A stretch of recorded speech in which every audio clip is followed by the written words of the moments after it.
يا أيها النبي إنا أرسلناك شاهدا ومبشرا ونذيرا وداعيا إلى الله بإذنه وسراجا منيرا وبشر المؤمنين بأن لهم من الله فضلا كبيرا.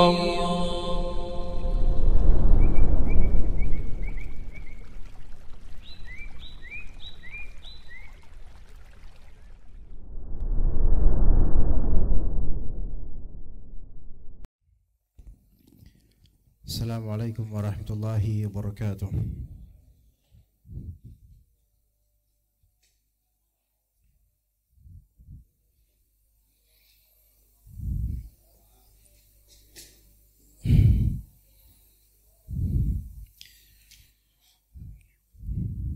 Innal hamdalillah nahmaduhu wa nasta'inuhu wa nastaghfiruh wa na'udzu billahi min shururi anfusina wa sayyiati a'malina.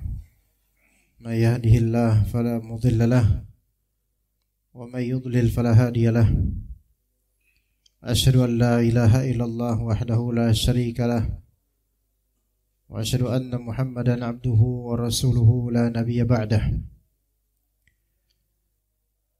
يا أيها الذين آمنوا اتقوا الله حق تقاته ولا تموتن إلا وأنتم مسلمون فإن أصدق الحديث كتاب الله وخير الهدي هدي محمد صلى الله عليه وسلم وشر الأمور محدثاتها وكل محدثة بدعة وكل بدعة ضلالة وكل ضلالة في النار. أما بعد, insyaallah ta'ala kita akan lanjutkan kajian kitab Mukhtasar Sahih Muslim di pembahasan bab ke-13 dan 14, hadis ke-28 dan 29 insyaallah. Kata al-Imam al-Hafiz al-Munziri rahimahullah, bab mathalil mu'mini kazar'i wa mathalul munafiqi wal kafiri kal arzah. Permisalan, bab ini bab permisalan seorang mukmin seperti az-zar', tanaman yang mazru', tanaman yang ditanam seperti padi dan semisalnya. Zara', tanaman yang dilahankan. Dan permisalan seorang munafik dan kafir itu seperti pohon cedar, pohon al-arzah, yang mana itu ada cedarnya ya, buahnya itu, atau entah itu bunga atau buahnya. Ya, bisa dicari seperti apa cedar itu. Ya. Atau bisa dikatakan ini pohon pinus, pohon pinus. Al-arzah ini pines, pohon pinus dengan beragam macamnya. Ya, kalau kita lihat pohon pinus itu tegak, kuat, baru akan hancur kalau ditebang dan dimanfaatkan langsung, dihabisi. Ya, taib, kita lanjut ke hadis. An Ka'b bin Malik radhiyallahu anhu, dari Ka'b bin Malik radhiyallahu anhu, beliau berkata, qala Rasulullah SAW, jazakallahu khair. Rasulullah SAW bersabda, mathalul mu'mini kamathil khamati minaz zar'i tufi'uha ar-rih. Permisalan seorang beriman adalah seperti tanaman yang masih hijau segar. Hembusan angin menggoyang tanaman hijau segar ini. Tasra'uha marratan wa ta'diluha ukhra hatta tahij. Terkadang angin itu menghempasnya dan terkadang meluruskannya hingga kembali menjadi kering atau sempurna kematangannya. Tapi kemudian permisalan orang kafir. Wa mathalul kafiri kamathalil arzati al-mujdhiyati ala asliha. Permisalan orang kafir itu seperti pohon al-arzah yang menancap tegak pada dasarnya. La yufi'uha syai'un hatta yakuna ji'afuha maratan wahidah. Sesuatu tidak dapat menggoyangkan pohon ini hingga pohon ini dicabut satu kali saja. Untuk menghilangkan pohon ini cabut total gitu loh. Dan selama ini tidak ada yang menggoyahkannya. Nah, kalau kita bandingkan pohon pinus itu tegak dibandingkan dengan padi atau pohon-pohon yang seperti pohon jagung, tanaman padi dan semisalnya. Tanaman padi dan jagung seperti seorang mukmin. Adapun pohon pinus seperti orang kafir. Maksudnya permisalannya bukan pohon pinus itu pohonnya orang kafir, bukan. Permisalannya dari beberapa sisi. Wa fi riwayatin, dalam riwayat lain, wa ta'diluha marratan hatta ya'tiyahu ajaluhu wa mathlul munafiqi mathlul arzatil mujdhiyatil lati la yusibuha syai'. Ya, untuk pohon yang dikiaskan dengan orang beriman atau orang beriman dikiaskan dengan pohon ini, terkadang pohon ini diluruskan kembali sampai datang kematiannya. Adapun permisalan orang munafik itu seperti pohon yang tegak pada pokoknya. Sesuatu apapun tidak akan menimpanya. Taib. Mari kita pelajari hadis ini, dan dalam footnote di kitab yang saya pegang, makna hadis ini adalah seorang mukmin banyak mengalami penderitaan di badannya, di keluarganya, dan hartanya. Dan yang demikian itu menghapuskan dosanya dan mengangkat derajatnya. Ya. Allah Subhanahu wa taala berfirman di surat Ali Imran, la tublawunna fi amwalikum wa anfusikum wa la tasma'unna minal ladzina utul kitaba min qablikum wa minal ladzina asyraku adzan katsira. Kalian wahai orang-orang mukmin itu pasti akan diuji dalam urusan harta kalian dan dalam urusan diri kalian. Wala tasma'unna minal ladzina utul kitaba min qablikum wa minal ladzina kafaru wa minal ladzina asyraku adzan katsira. Dan kalian pasti akan mendengar banyak celaan dari dua pihak, yaitu dari ahli kitab Yahudi Nasara dan dari orang-orang musyrik. Banyak celaan terhadap kalian. Tapi solusinya dari Allah, wa in tasbiru wa tattaqu fa inna dzalika min azmil umur. Jika kalian sabar dan bertakwa, maka itu adalah sekuat-kuatnya urusan. Nah, orang beriman itu tidak lepas dari fitnah, dari ujian. Sebagaimana tanaman seperti padi, tanaman jagung dan semisalnya, itu tidak akan terlepas dari hembusan angin. Sehingga kesana kemari, ke bawah angin bagian atasnya. Dan begitulah seorang mukmin dalam menghadapi kehidupannya. Ini kiasan dari Rasulullah SAW. Berbeda dengan seorang yang munafik. Adapun yang kafir atau munafik, sebaliknya sedikit penderitaannya. Ujiannya, musibahnya tuh nggak seberapa. Dan sepertinya antum lihat begitu juga. Orang-orang kafir atau munafik seolah-olah nggak ada penderitaan yang membuatnya itu gamang dan kembali ke Allah, nggak ada. Hidupnya itu dilewatin gitu aja dengan kesenangan, dan Allah kasih kesenangan. Sampai kadang antum juga kalau misalnya melihat orang-orang kafir, mereka bertamasya, mereka nggak pernah memikirkan agama sama sekali. Mereka buka aurat, nggak terfikirkan apa sama sekali. Mereka mendapatkan musibah, mereka siap berbuat curang, siap melakukan hal-hal yang menghibur diri mereka tanpa memikirkan itu halal atau haram. Enggak kepikiran. Beda dengan orang beriman. Diuji sama Allah suatu musibah, tapi kalau dia mau melakukan suatu kemungkaran dalam ujian tersebut, dia berpikir juga. Akhirnya tertahan lagi diuji lagi. Itulah orang beriman. Itulah orang beriman. Orang kafir sedikit sekali penderitaan zahirnya. Jika dia ditimpa suatu penderitaan, maka hal itu tidak menghapus dosanya. Enggak menghapus dosanya. Bahkan di hari kiamat penderitaannya akan dia bawa secara sempurna. Ini kata Imam An-Nawawi dalam Syarah Sahih Muslim. Ini maksud dari perbandingan antara atau permisalan orang beriman seperti tumbuhan yang ditanam oleh petani, adapun orang kafir seperti pohon yang seolah-olah kokoh dan memang kelihatannya kokoh ketika dihembus angin. Kita akan melihat pohon pinus dan semisalnya itu enggak bakal napa-napa kalau dihembus angin. Dia enggak bergerak begitu signifikan, enggak. Ya, karena dia menjulang tinggi dan kuat. Ya, tapi kekuatan ini bukanlah kekuatan yang hakiki yang Allah Subhanahu wa taala inginkan dari permisalan ini. Melainkan maksudnya bebal dan tidak terfikirkan akan ujian-ujian dan hembusan-hembusan musibah untuk mendekatkan diri kepada Allah Azza wa Jalla. Ya.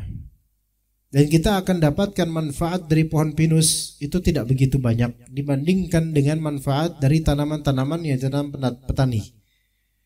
Nah, kemudian Ibnu Qayyim rahimahullah berkata yang maknanya ini adalah permisalan seorang mukmin dan keadaannya yang tertimpa bala, sakit, ketakutan dan lain-lain. Dia selalu dalam keadaan antara selamat dan tertimpa bala, antara mendapat ujian dan mendapatkan karunia, antara sehat dan sakit, mendapat rasa aman dan ketakutan dan lain-lain. Selalu hidupnya itu atas bawah, ringan susah. Ketika lagi ringan dia khawatir akan kesusahan, ketika lagi kesusahan dia berharap keringanan. Itulah orang beriman. Terkadang jatuh, terkadang berdiri, terkadang condong, dan terkadang tegak lurus. Dia dihapuskan dosanya dengan ujian tersebut. Jadi keadaan-keadaan yang kontras, keadaan-keadaan yang seperti ini membuat dosanya terhapus. Wala yazalul bala'u bil mu'mini hatta yamshi 'alal ardi wa laysa 'alaihi khati'ah, kata Nabi SAW. Terus aja ujian itu bersama dengan seorang mukmin sampai suatu waktu nanti dia berjalan di atas muka bumi dalam keadaan tidak punya dosa sedikit pun karena sudah digugurkan oleh musibah dan ujian yang menimpanya. Maka dia dihapuskan dosanya dengan ujian tersebut, dibersihkan dan dimurnikan dari kotoran dosa. Maka ikhwas sekalian, ketika kita mendapatkan seorang muslim sedang diuji, sedang tertimpa fitnah, musibah, penyakit atau apa, ya kita jangan katakan dia itu sedang direndahkan. Boleh jadi justru inilah cara Allah meningkatkan derajat dia dengan cara ini. Boleh jadi dia di sisi Allah ini sedang ditinggalkan derajatnya, ditambah palanya, digugurkan dosanya. Sementara kita yang dalam kondisi aman itu dalam keadaan seperti orang-orang kafir yang tidak merasakan was-was akan tertimpa musibah atau ujian. Seperti hidup ini sekali dan udahlah, do whatever you want. Lakukan apa yang kamu inginkan. Itu kan prinsip orang-orang kafir itu. Lakukan apa yang kau inginkan, gak usah ada aturan-aturan. Seperti binatang, melakukan apapun yang diinginkan. Maka orang beriman, antum akan lihat orang beriman, mereka itu yang sungguh beriman, kegembiraan mereka itu adalah dengan dekatnya mereka pada Allah Azza wa Jalla. Baik dikala musibah melanda atau dikala nikmat Allah berikan pada mereka. Malah justru seorang yang beriman itu tidak merasa aman dengan segala nikmat dunia. Karena bagi mereka, bagi orang beriman, nikmat dunia itu ujian dan merupakan tanda tanya di hari akhir nanti. Untuk apa digunakan? Orang beriman kadang-kadang dihimpit dengan sempitnya kehidupan dan keuangan. Namun kedekatannya dengan Allah Subhanahu wa taala, maka itulah yang disebut al-qaulus tsabit, yaitu perkataan yang teguh, la ilaha illallah. Di situ dekatnya orang beriman, di situ kekuatan orang beriman. Ya. Cabang-cabangnya kerasa seolah lemah, tapi ada akar yang kuat yang dikiaskan oleh Allah Azza wa Jalla. Orang beriman ini seperti apa? Iman ini seperti pohon asluha tsabitun wa far'uha fis sama. Ya. Yaitu kalimat la ilaha illallah yang akarnya kuat, menancap di sabit, tegak, menancap di tanah, wa far'uha fis sama, dan cabangnya itu menjulang ke langit. Maka ini kekuatan dan kenikmatan dengan kalimat la ilaha illallah. Seorang mukmin bukan berarti dia hidup senang dengan dunia, melainkan dia hidup senang dengan dekat sama Allah apapun ujiannya. Ketika Allah Subhanahu wa taala memberikan kepada kita kelapangan hidup, kemudahan urusan dan segala hal yang nikmat dan seolah tanpa celah, maka di situ harus kita mulai waspada dan berlatih, karena suatu saat akan ada sesuatu yang hadir. Jika dia beriman akan ada yang hadir dari ujian. Nggak bisa kita itu akan selamanya itu begini enak.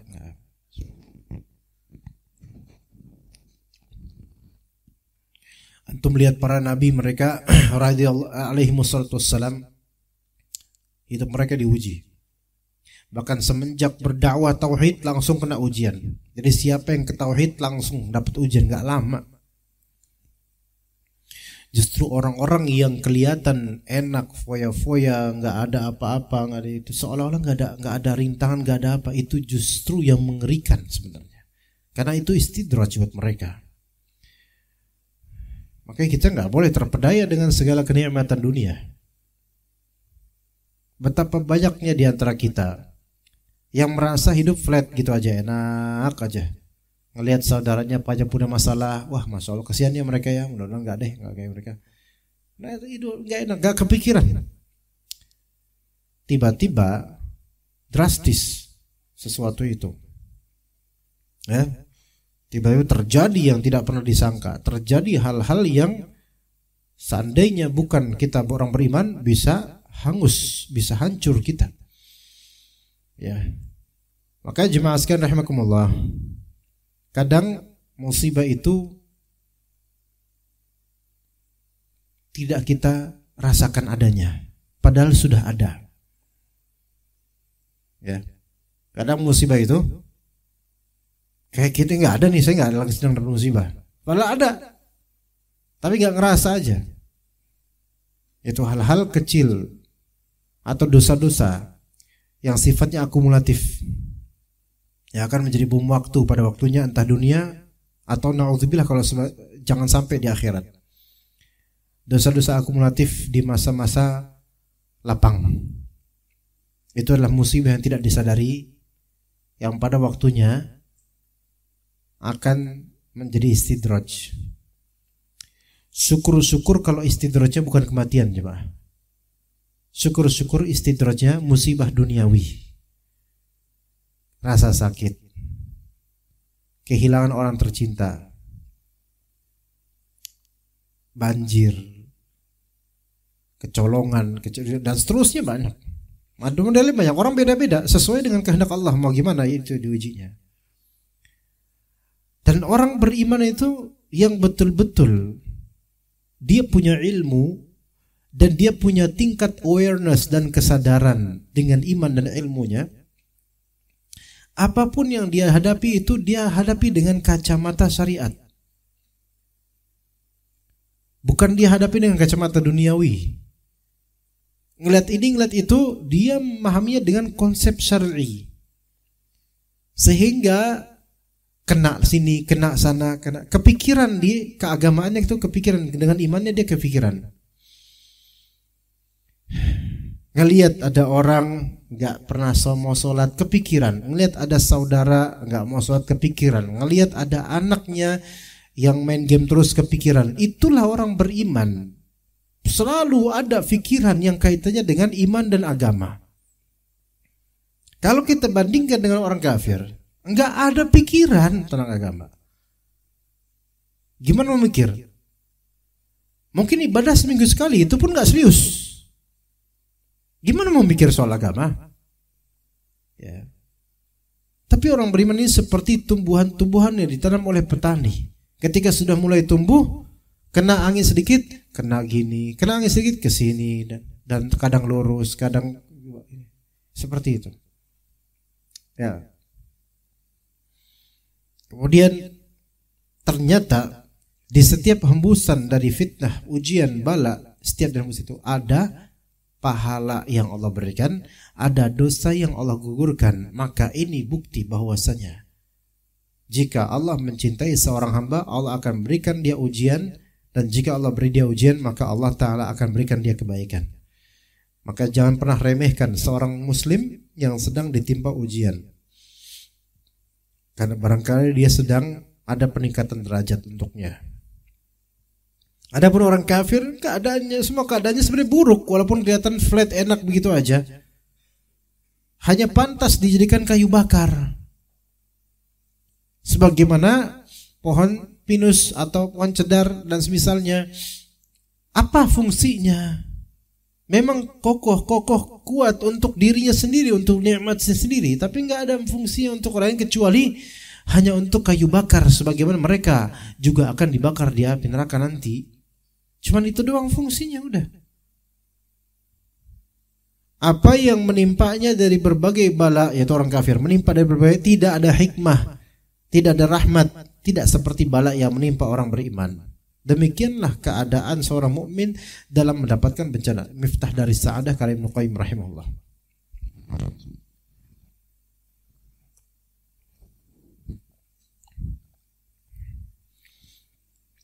Maka permisalan ini perlu kita refleksikan, jemaah sekalian rahmatullah.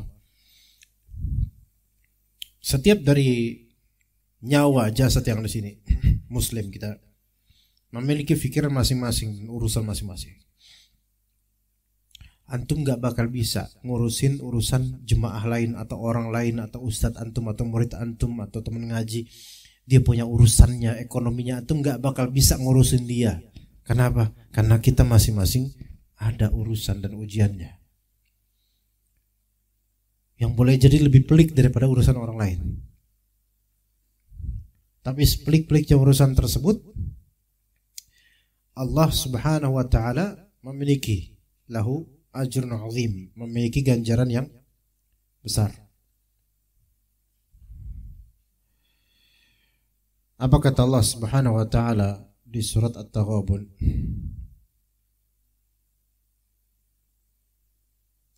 At-Taghabun 15 atau 14 sebelumnya. Ya ayyuhalladzina amanu. Ini wahai orang-orang beriman. Inna min azwajikum wa awladikum aduwwan lakum fahdharuhum. Sesungguhnya di antara pasangan kalian dan anak kalian ada yang menjadi musuh buat kalian. Hati-hati. Ya, musuh buat kalian. Fahdharuhum, maka waspadailah mereka. Entah itu adalah istri antum atau itu salah satu anak antum. Ini berarti Allah Subhanahu wa ta'ala menyatakan akan ada yang menjadi batu ujian buat kalian. Adu itu musuh, Pak. Adu itu musuh. Berarti akan ada tingkah atau sikap yang bertentangan sama antum dan melawan antum. Itu baik entah istri atau anak, entah salah satunya atau kedua-duanya, enggak tahu kita. Ya, apa yang Allah uji terhadap kita? Wahai para kepala keluarga. Ya. Itu satu poin. Tapi di sisi lain Allah Ta'ala memerintahkan qu anfusakum wa ahlikum nar. Jagalah diri kalian dan keluarga kalian, itu anak istri, dari api neraka. Sisi lain, walaupun potensi ada permusuhan, ada mereka jadi musuh, tapi jaga mereka dari api neraka. Syuf, lihat. Dan seorang pemimpin itu pasti punya musuh di bawahannya. Antum kerja, semakin besar kantor ini, semakin ada pegawai-pegawai lain yang benci dan anti sama penguasa atas saya, pasti ada. Sebaik apapun dia, sebaik apapun Pak RT-nya, pasti ada yang ngomongin jelek tentang Pak RT. Sebaik apapun antum, wahai bapak, seberusaha adil seadil-adilnya, akan ada yang mencibiri. Inna min azwajikum wa auladikum aduwwan lakum. fahdharuhum, maka waspadailah kalian terhadap mereka. Bukan mengusir mereka, bukan kemudian menceraikan istri, bukan begitu, bukan. Tapi waspadai mereka, artinya take care, yaitu pedulikan mereka dan selalu lihat keadaan mereka, waspada. Jangan kecolongan. Jangan kecolongan.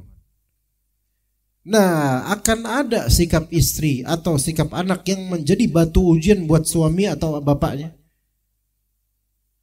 Namun itu ujian seorang bapak muslim.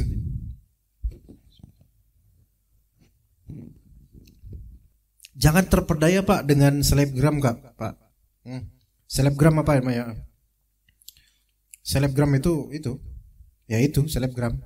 Apa Pak? Selebgram. Ya, selebriti tapi di Instagram gitu. Artis Instagram gitulah. Yang kerap kali memamerkan keromantisan bersama pasangannya. Antum lihat berapa banyak artis dan selebgram. Di awal pernikahannya itu booming. Wah, udah kayak Romeo dan Jumiati. Ya. Wah. Masya Allah. Tapi kan endingnya antum lihat. Dibumingin juga. Hancur. Hancurnya itu bukan selesai pisah gitu dong. Udah sampai semua aib itu diobral oleh para wartawan. Semoga Allah beri hidayah mereka. Na'udzubillah min dzalik, itu besar itu dosanya di akhirat. Kalau enggak diampuni Allah, kalau enggak minta maaf itu. Lihat itu. Artis-artis itu. Lihat kayak gitu ujian itu mereka. Jangan terpedaya dengan keromantisan mereka aja Mas kalian. Bapak-bapak kita, ibu-ibu kita yang kelihatannya nggak ada romantisnya tapi bertahannya, masya Allah itu hidup dari masa pahit sampai kecut itu dialami ya.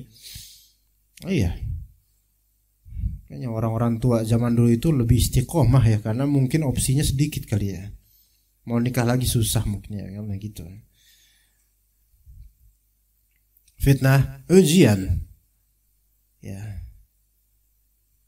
Tapi di sini bagaimana wahai para bapak sekalian yang harus teguh menghadapi permusuhan sebagian keluarga.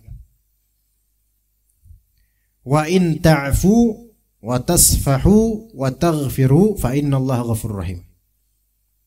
Kalau misalnya kalian memaafkan dan kalian musafahah, yaitu udah tidak hiraukan geburukan lisannya, karena istri kadang-kadang ya kayak gitu omongannya.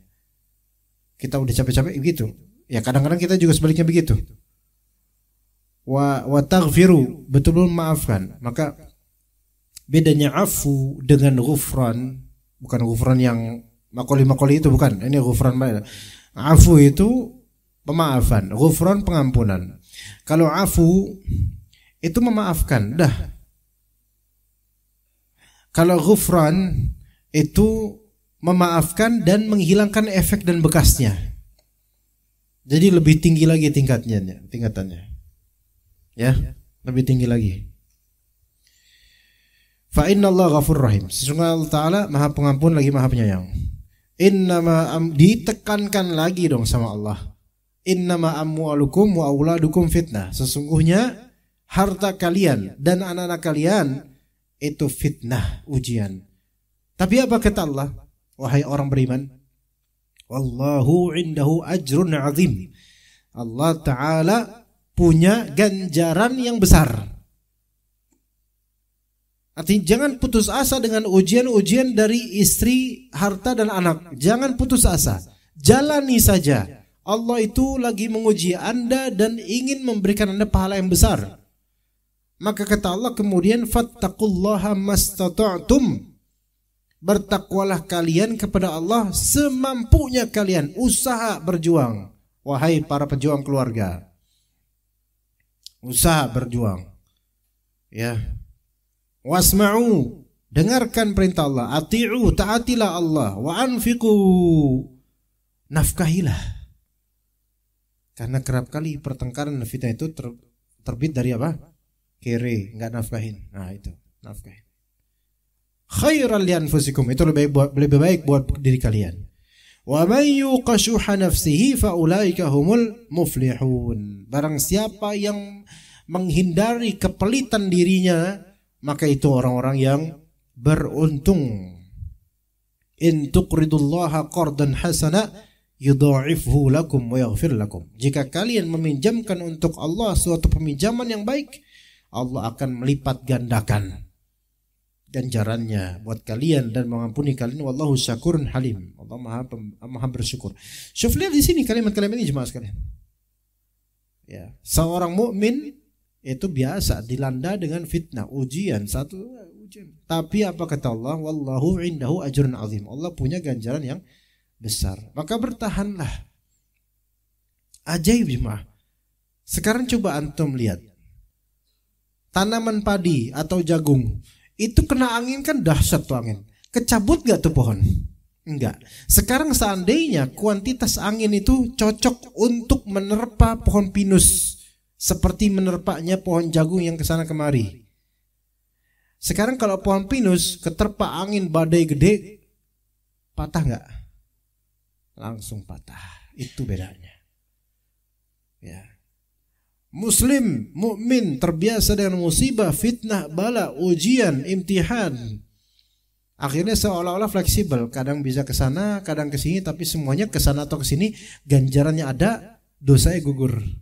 Pohon pinus kayak gini, tapi sekali ketika dia diterpa dengan angin yang frekuensi dan kadarnya itu sepadan untuk menerpa pohon jagung,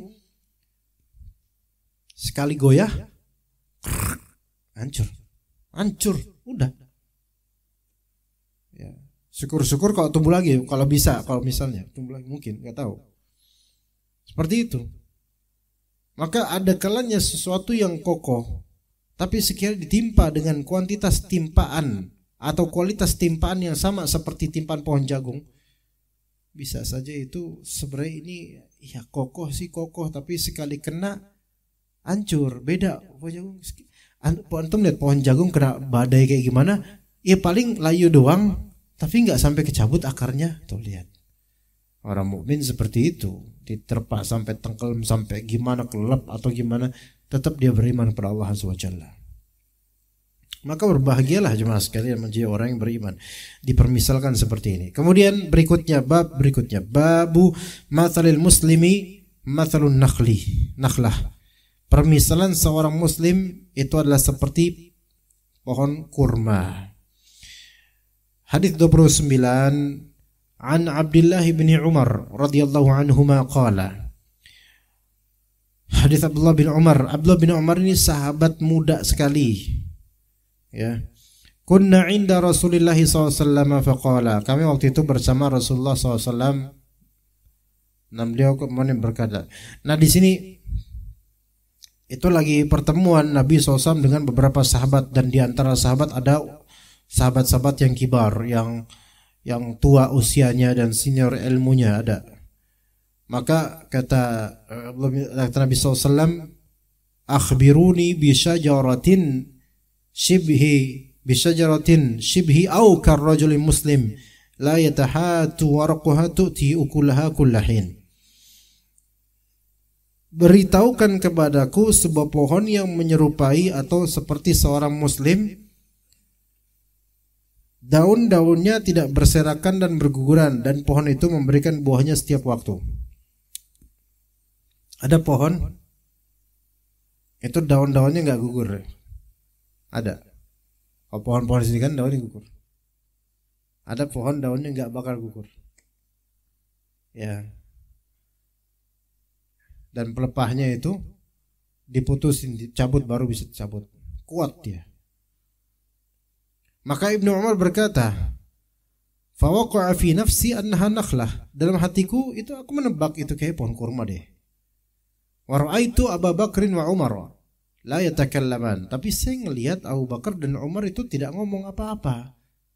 Ini para Abu Bakar dan Umar ini ulamanya sahabat gitu loh. Nah, Abdullah bin Umar itu anaknya Umar, masih bocil kecil, remaja.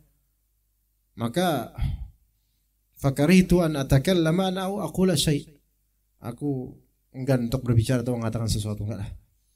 Faqala Umar, namun dalam riwayat ini enggak disingkat ya.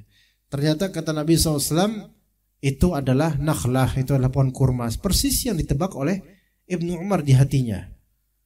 Maka ketika selesai sesi, Ibnu Umar cerita ke ayahnya, tadi saya tuh udah nebak sebenarnya Pak Umar, udah nebak bahwa saya itu pohon kurma, tapi saya nggak ngomong. Maka kata Umar, li antakuna qultaha ahabbu ilayya min kadza wa kadza. Jika engkau menyebutkannya saat itu lebih baik bagiku daripada begini-begini itu. Coba kalau kamu tadi ngomong, wahai anakku gitu. Taib. Di sini permisalan seorang muslim seperti permisalan pohon kurma. Dari segi apa? Antum tahu kurma? Kurma itu kan dari bahasa Arab, Pak. Lafal kurma dari bahasa Arab. Tapi kalau orang Arab kita sebut atadri sajarah kurma, nggak tahu dia. Kurma itu lafal dari bahasa Arab. Tapi orang-orang Arab nggak tahu kurma itu apa. Mereka itu nyebutnya ya ini bukan kurma namanya. Apa? Tamr. Tamrah atau tamr itu kurma. Di kita kurma. Di bahasa Inggris date. Ya. Gitu. Kurma. Kenapa disebut kurma oleh orang Indonesia? Anda nggak tahu pakai ini dari Yaman atau gimana bahasa kurma nih?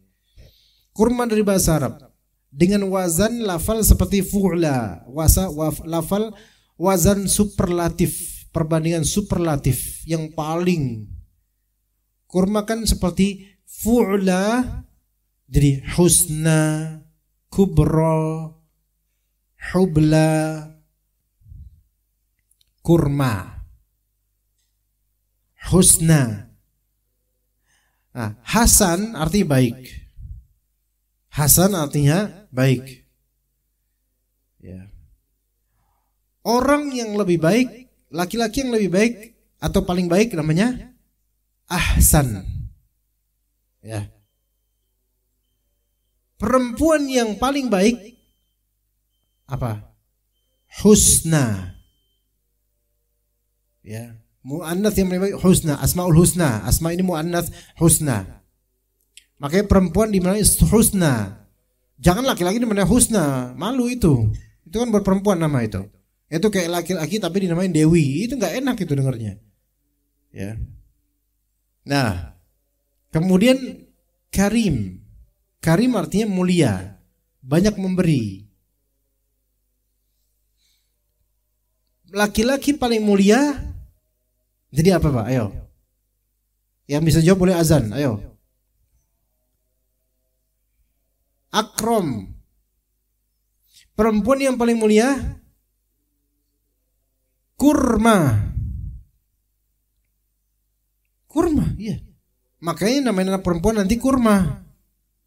Iya, kurma sari misalnya. Iya. Harus ini Nurma Sari, ini kurma sari. Iya. Atau sari kurma gitu, angkak dan semisalnya ya. Kurma itu adalah yang paling baik, yang paling banyak memberi kebaikan. Itu nah arti kurma itu. Dulu di zaman Nabi para sahabat minta izin untuk menamakan buah anggur wain dengan buah karom. Karena kemuliaan dan kebaikannya, buah karom ini dianggap yang paling banyak memberi kebaikan bagi mereka. Karena dulunya suka khomer. Khomer itu kan biasa dari anggur. Tapi Nabi SAW tidak mengizinkan anggur untuk dijadikan sebagai buah terbaik yang paling banyak kebaikannya, enggak. Makanya itu jadi inspirasi mungkin akhirnya buah tamr ini menjadi kurma istilahnya. Yaitu buah yang banyak memberikan kebaikan. Nah, pohon kurma dia tidak membuat sampah umumnya gitu. Walaupun ada serpihan-serpihan sampah dari pohon kurma ada, tapi enggak seperti pohon lain yang daun-daunnya berguguran. Ya. Tapi kita lanjut insyaallah setelah azan insyaallah. Ya, kita lanjut setelah azan insyaallah. Sallallahu alaihi wasallam.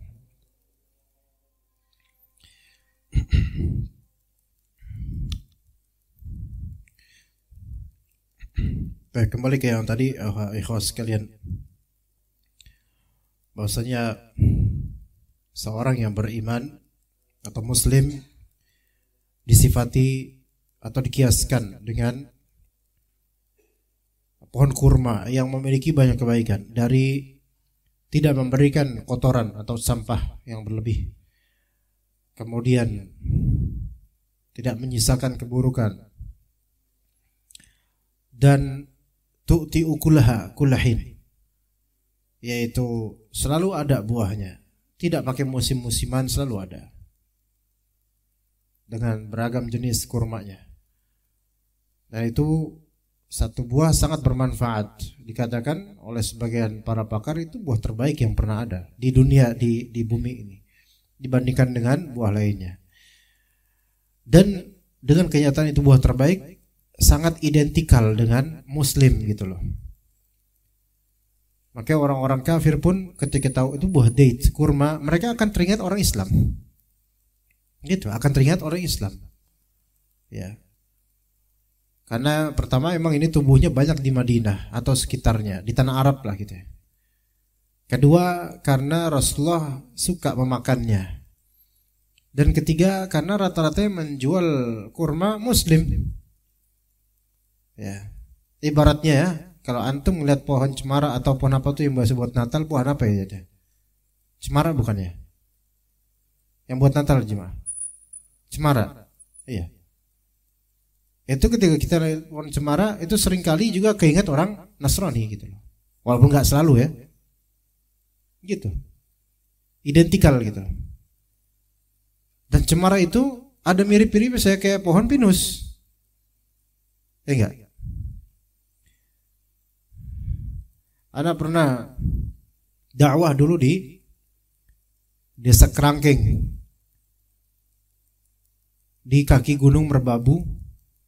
Itu sekitar 7 atau 8 km dari pesantren Al-Irsyad, ke atas lagi. Itu dulu Allah takdirkan sampai jalan ke desa itu untuk ngajar anak-anak desa TPA. Itu ada di situ hutan pinus samping hutan cemara, subhanallah. Indah banget, Masya Allah. Ya. Yang mana hutan pinus dan hutan cemara orang nggak ada yang manfaatin, hanya untuk pemandangan saja. Ya mungkin mendingan cemara ya. Kemudian di situ juga banyak pertanian, sawah, ladang, pohon-pohon yang baunya kayak bau minyak telon itu loh. Pohon apa sih? Itu tuh. Ana baru menemukan itu di gunung itu. Wah, ternyata mungkin ini asal usul minyak telon dari sini kali ya. Baunya persis minyak telon, tanamannya tuh, Masya Allah. Ana nggak tahu apa namanya, labu dan seterusnya. Ketika diterpa angin, kita lihat tumbuhan-tumbuhan ini terpa angin. Tapi kalau kita lihat pohon pinus dan pohon cemara, apalagi pohon cemara itu lebih rapat ininya. Wah, itu biasa aja. Angin ada, cuman ya nggak mengubah batang utamanya, itu biasa aja. Paling cuman atasnya doang yang kayak gini-gini doang. Maka dilihat ya indah memang cemara, tapi manfaatnya untuk kita apa? Ternyata permisalan dari Rasulullah SAW itu serupa jemaah. Seorang muslim itu karim, kurma. Karim artinya suka memberi manfaat, memberi kebaikan. Banyak sekali memberi kebaikan.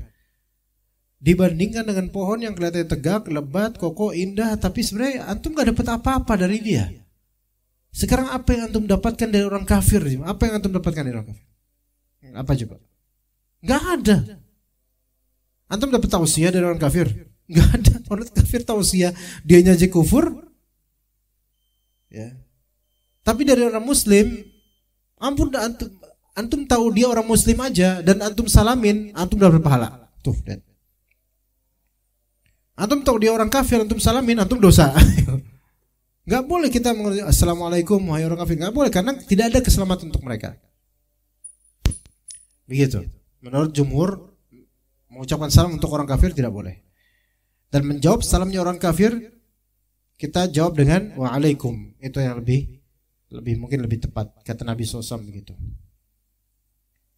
Maka bersyukur kita dengan status keislaman dan keimanan kita yang Nabi SAW sebutkan tadi, Atau dalam riwayat yang tidak disebutkan dalam riwayat Al-Munziri ini, dalam versi pilihan Al-Munziri ini, ada pernyataan dari Rasulullah SAW tentang orang mukmin ini, bahwasanya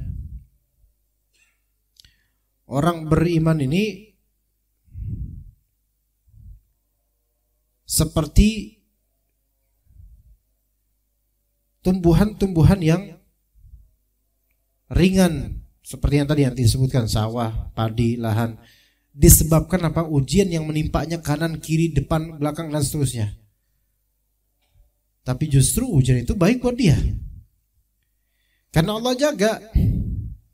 Makanya doa zikir pagi petang, apa yang Allah yang menyebabkan Allah menjaga kita dari doa zikir pagi petang, menjaga kita, Allah menjaga kita dari segala mara bahaya dunia, dari semua arah.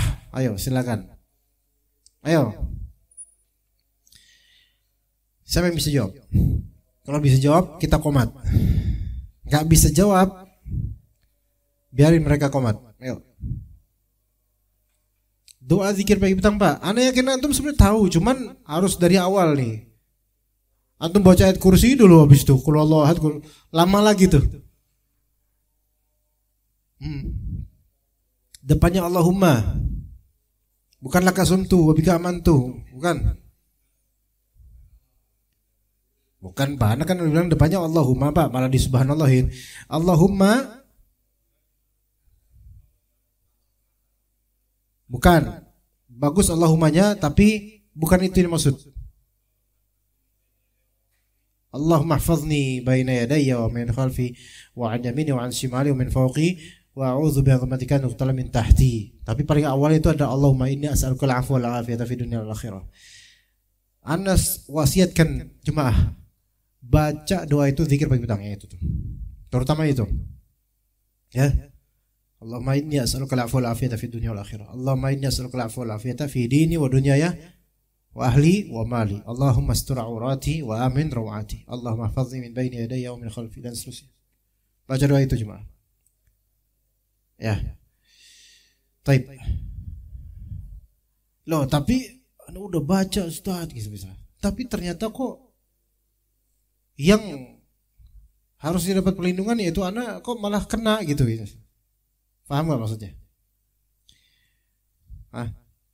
Kayak misalnya kan di hadis Allahumma hfazni min baini yadayya, ya Allah jagalah saya dari hadapan saya.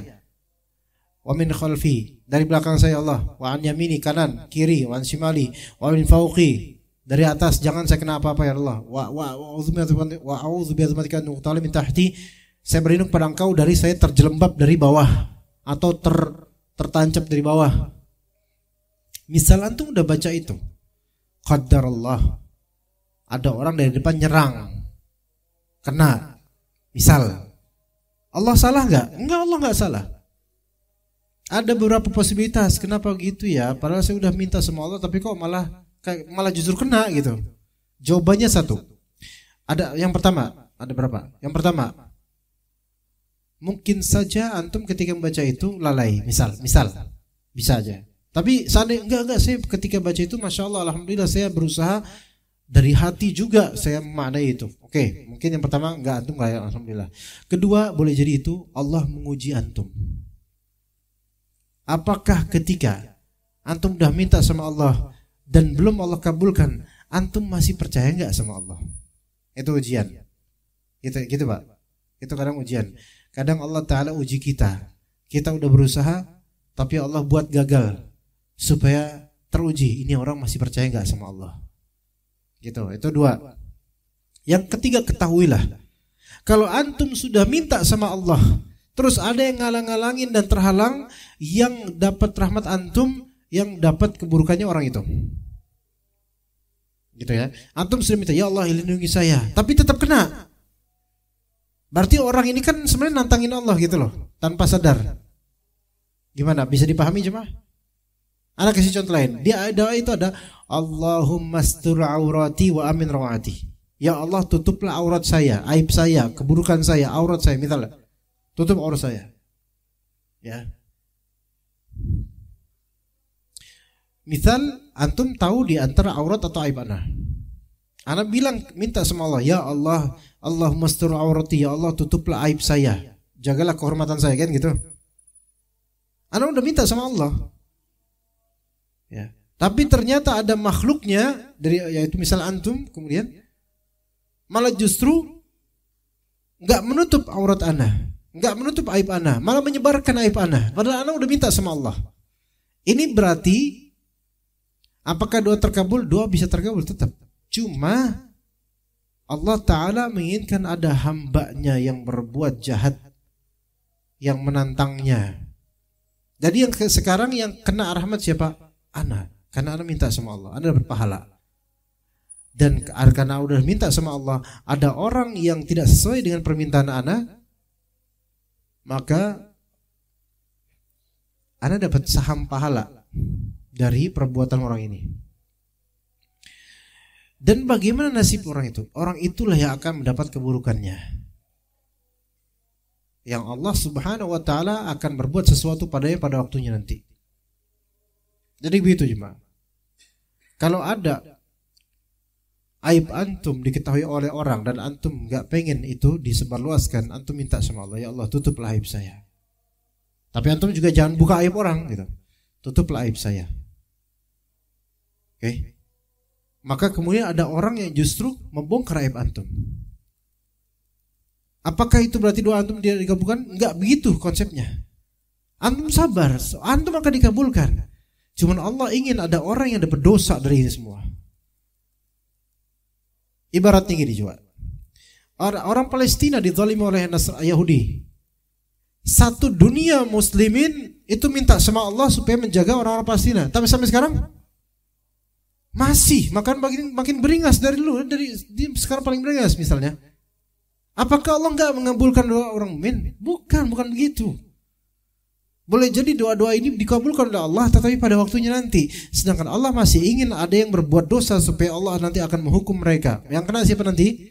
Yahudi pada waktunya. Jadi antum jangan kira kok Allah biarin ya orang Yahudi. Enggak, Allah enggak membiarkan. Allah mengihmalkan, mendiamkan sebentar, nanti akan ada waktunya.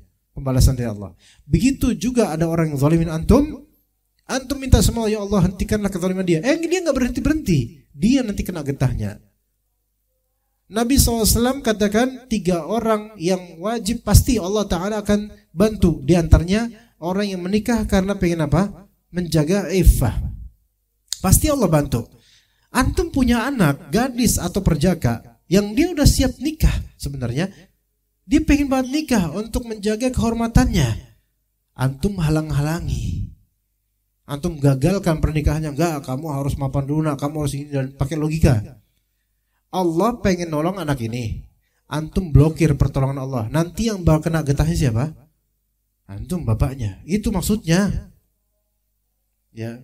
Jadi nggak mesti jemaah sesuatu yang belum terkabul bukan berarti tidak akan terkabul. Orang yang melanggar keterkabulan itulah yang dia nanti akan menerima akibat dan konsekuensinya.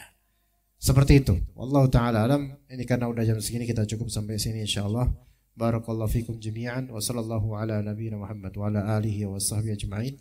Subhanakallahumma bihamdika asyhadu an la ilaha illa anta astaghfiruka wa atubu ilaik. Assalamualaikum warahmatullahi wabarakatuh.